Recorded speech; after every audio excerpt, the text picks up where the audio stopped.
TechTheYT here, and today we're going to be going over some phone updates, so let's get straight into the video. I'm going to go from least to greatest in phone updates. The first phone update is this LG MyTouch thingy. Yeah, I never really turned it on before. It got it to turn on one time when I first got it, but then it died. So here it is on right now. Let me turn down the brightness. Never mind, it doesn't want me to turn it off. It's just grayed out, so that's weird. But yeah, you're just going to have to deal with it being very blurry and not looking good. But yeah, I eventually charged it last night, and it turned on fine. It's just the power button's weird. You gotta press harder to get it on, and that's why it was so hard to turn on the first time. But yeah, I reset it, and it works perfectly fine, in pretty much mint condition, besides a little bit scratches right there. And it's on Android 2. And if you heard on my first video of the, the Mercari deals, you could hear this going off with the Android 2 notification noise. But yeah, it does work fine. So let's get on to the next phone update. This phone update is my iPhone 6s Plus 128GB. You might have heard that I said it might have a bad baseband because it wouldn't connect to my T-Mobile SIM card.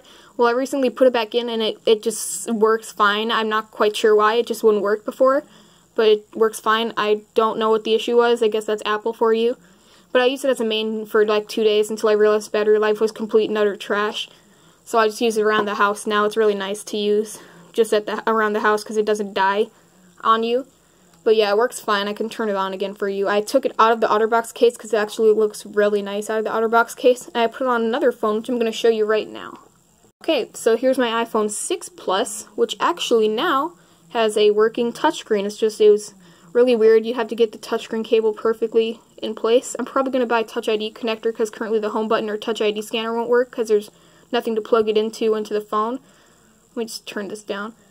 There we go. And this is currently my home button right now, and I fully reset it. I actually got the, it had a restrictions passcode if you saw my last video, or a video, and I actually had Sebastian Riley, or another older YouTuber on YT where his account got deleted. It's a giant story, but I'll leave his Instagram in the description below if you guys want to check him out. He's really good with jailbreaking and things like that, and he, found out a way to bypass restrictions, and you had to download 3 tools and they would crack the passcode for it, and it actually worked, which was surprising, and it actually works fine. Right now it's on iOS 11.2.2, I think? No, 11.2.6. It's on Verizon, so it's obviously unlocked.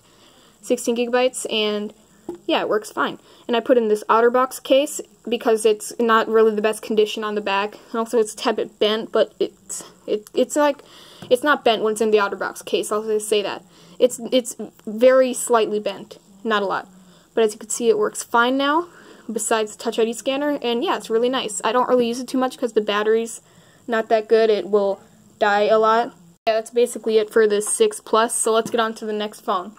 It's actually the final phone update. It's the Samsung Galaxy S4. If you guys, actually, I don't think I've ever shown anybody, but I have like a giant parts bin of phones for parts. I can actually show you that right now. Here it is. I have this entire bin of parts phones, and I had 3 Galaxy S4s in there. One was that one. Actually, 2. Technically, it's made out of 2 phones. I'll show you that right now.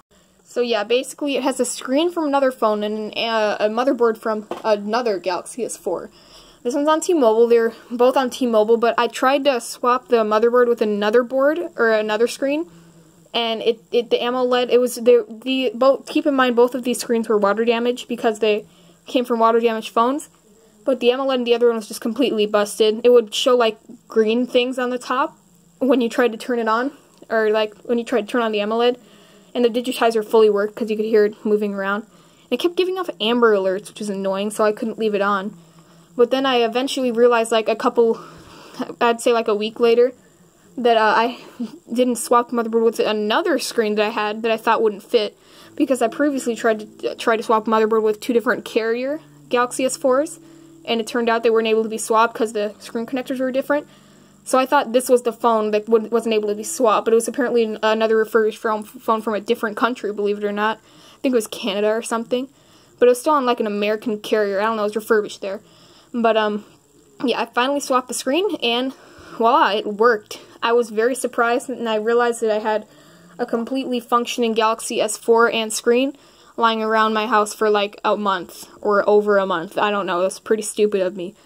But yeah, it fully works now. As you guys can see, it's on T-Mobile, which is actually my carrier, so I could main it if I wanted to, and it's not blacklisted.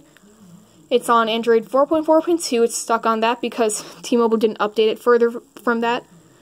But yeah, I put all my apps on it. I put a cool skin pack. If you guys want to know what the skin pack is, it's Pixip. It's basically like stock Google icons mixed with some Samsung icons, which I don't think they realize with Samsung icons, like the camera thingy. That's a Samsung icon. But yeah, I got rid of a lot of the bloat, and it just looks nice now. I like it, and it's like my favorite Galaxy S phone. I really like the S5, the S4, and the S3. It was like just a continuous line of amazing phones. But yeah, that's really all my phone updates for today. If you guys want to see more content like this, subscribe. If you want to tell me something, DM me on Instagram, or you can tell me in the comments section below. And I'll see you guys in the next video. Peace out.